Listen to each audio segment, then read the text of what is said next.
Bonjour! Alors, voici déjà la dernière vidéo sur les statistiques. Donc, aujourd'hui, on va parler de la moyenne. Donc, la moyenne, tu as déjà vu au primaire comment calculer une moyenne. Donc, aujourd'hui, on va revoir un petit peu c'est quoi, mais on va aller voir tout de suite des problèmes un petit peu plus difficiles concernant la moyenne. Donc, quand on dit revoir un peu, c'est qu'on va se rappeler premièrement c'est quoi la moyenne. Donc, pour faire la moyenne de certaines données, on doit tout d'abord commencer par faire la somme. On va additionner toutes nos données. Donc, admettons que tu as plusieurs examens, bon, on va faire la somme, on va additionner tous tes examens. Ensuite, ce qu'on va faire, c'est qu'on va aller diviser par le nombre d'examens que tu as eu, donc par le nombre de données. Donc, le symbole que tu vois ici, le petit X avec la barre au-dessus, c'est le symbole de moyenne. Donc, tu peux l'utiliser dans les SA au lieu d'écrire un titre à partir de maintenant. Pour faire ton titre, je veux dire. Donc, tu vas avoir ton X avec ta barre qui veut dire la moyenne est égale. Et le trait ici veut dire division. Tu peux toujours continuer à faire une division avec le petit signe divisé si tu veux. C'est juste une façon différente de le voir. Et à partir de maintenant, je te dirais qu'au secondaire, c'est surtout cette forme-là que tu vas voir, que tu vas l'avoir écrite, la moyenne. Alors, premier exercice. Calcule l'étendue et la moyenne. On se rappelle que l'étendue, c'est la donnée maximale moins la donnée minimale. Donc, tu dois commencer par chercher dans les données que tu as ici, quelle est la plus grande donnée et quelle est la plus petite donnée. Une fois que tu les as trouvées, tu vas pouvoir dire la plus grande moins la plus petite et ta réponse, c'est effectivement l'étendue. Deuxièmement, on va aller calculer la moyenne. Donc, on a dit que pour calculer la moyenne, on va commencer par faire la somme des données. Donc, c'est ce qu'on va venir faire ici. Donc, tu fais la somme de toutes tes données, donc tu les additionnes et ensuite, tu dois diviser par 4. Donc, tu vois, là, je l'ai écrit d'une façon un petit peu différente. Je ne l'ai pas écrit avec le trait comme ici. J'ai plutôt dit qu'on doit commencer par tous additionner les nombres qui sont ici. Donc, c'est pour ça qu'il y a une parenthèse. Et ensuite, une fois que tu as fait la somme, tu divises par 4. Comme ça ici. Donc là, tu as vraiment les deux façons différentes de l'écrire. Donc, je te laisse faire ce calcul-là et vérifier ta réponse. Tu devrais arriver à 1250. Donc, mets la vidéo sur pause et vois si tu arrives à ça. Alors, deuxième problème, on continue. Quelle est la moyenne de pommes par sac si tu as 3 sacs de 20 pommes et 6 sacs de 30 pommes? Alors, on veut faire la moyenne de tout ça. Fait que, premièrement, il va falloir que je trouve j'ai combien de pommes en tout. Et dans un deuxième temps, je vais devoir trouver j'ai combien de sacs de pommes. Une petite note ici qui est importante, on vous dit que dans une moyenne, tu arrondis toujours ta réponse au centième. Tu pourrais arriver avec une réponse, là, je vais dire n'importe quoi, mais tu pourrais arriver avec une réponse de 23,3333 pommes. Donc, à ce moment-là, ce que tu vas faire, tu vas dire 23, et toi, tu vas l'arrondir au centième. Donc, même si en réalité, tu n'auras pas des virgules 33 de pommes, hein, tu ne couperas pas toutes tes pommes, dans une moyenne, on garde quand même tout le temps 2 chiffres après la virgule. Alors, j'ai dit qu'on commencerait par trouver, premièrement, j'ai combien de pommes. Donc, j'ai pas marqué mon titre ici, je suis pas fine. Hein? Donc, je devrais marquer, ah oui, je l'ai ici, il me semblait aussi. Donc, je vais trouver j'ai combien de pommes au total.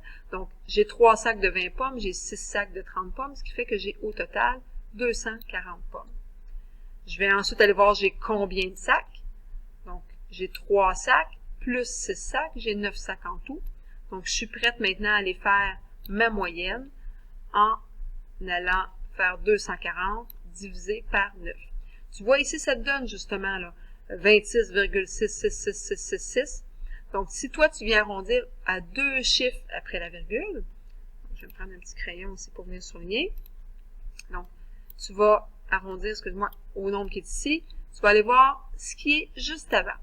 Étant donné que ce nombre-là est plus grand que 5, à ce moment-là, tu vas monter ton centième de 1 unité, ce qui va faire en sorte que ça va te donner 26,67 pommes.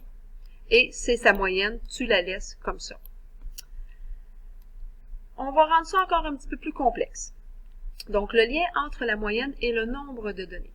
Donc, on vous dit que, afin de trouver la somme de toutes les données, on doit parfois multiplier la moyenne par un nombre de données. Ça paraît très, très, très théorique. Écris-le pour l'instant. Tu vas voir, on va faire des exercices pour que tu comprennes par la suite. Par exemple, on te dit, si 8 amis ont en moyenne 4 et 10, combien d'argent ont-ils en tout? Donc, tu vois, c'est un peu un problème inversé ici. Je te dis, j'ai combien de données? Donc, j'ai combien d'amis? J'en ai 8. Je te donne la moyenne, mais ce que moi je te demande, c'est la somme en fait. Donc, quand on avait tout à l'heure, là, qu'on disait, je m'en viens aussi, que la moyenne est égale à la somme divisée par le nombre de données, là, moi, je te donne le nombre de données, je te donne la moyenne, mais on va chercher la somme. Donc, à ce moment-là, dans un problème concret, souvent, vous le voyez bien, si tu veux savoir combien d'argent ils ont en tout, ben, tu vas dire, ben, j'ai 8 personnes, chacun a 4,10 $, donc je vais multiplier et ça va me donner la réponse. Mais regarde, c'est ce qu'on disait ici. Mais dans une phrase qui fait que c'était plus mélangeant, mais quand on te le met en nombre, souvent, c'est plus facile. Donc, ta réponse serait 32 et 80. Donc, ce serait l'argent qu'ils auraient tout le monde ensemble. Deuxième question.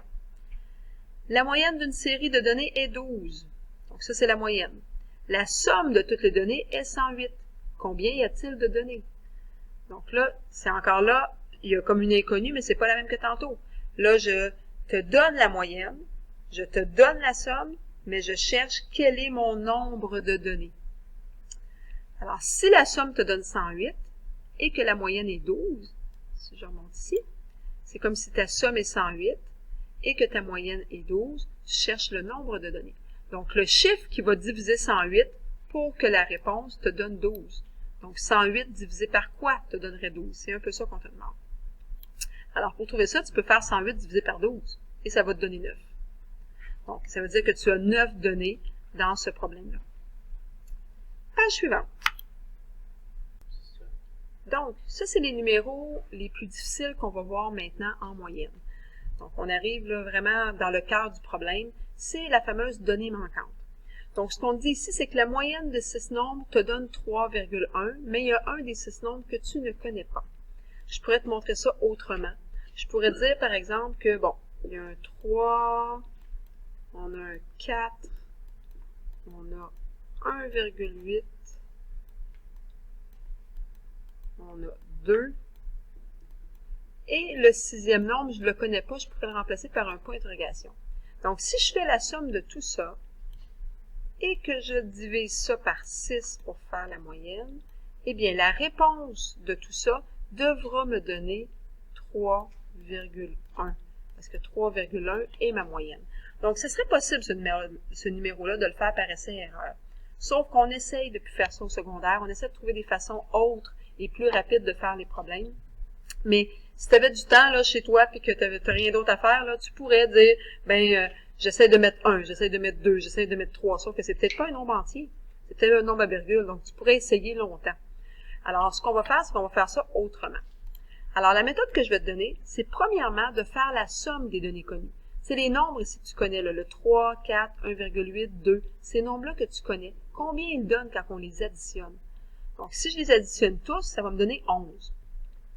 Alors, ce que tu peux voir, c'est que déjà en connaissant la somme des nombres connus, ta phrase mathématique que tu avais construite ici pourrait devenir déjà beaucoup plus simple.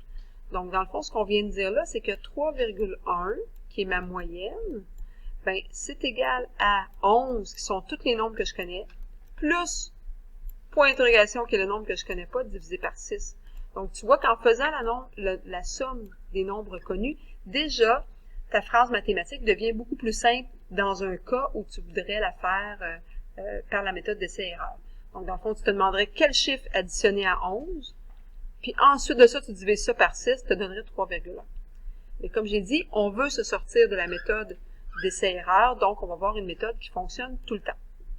Une fois que tu as fait la somme des nombres connus, ce qu'on va aller voir, c'est quelle somme il faudrait que tu aies pour avoir une moyenne de 3,1.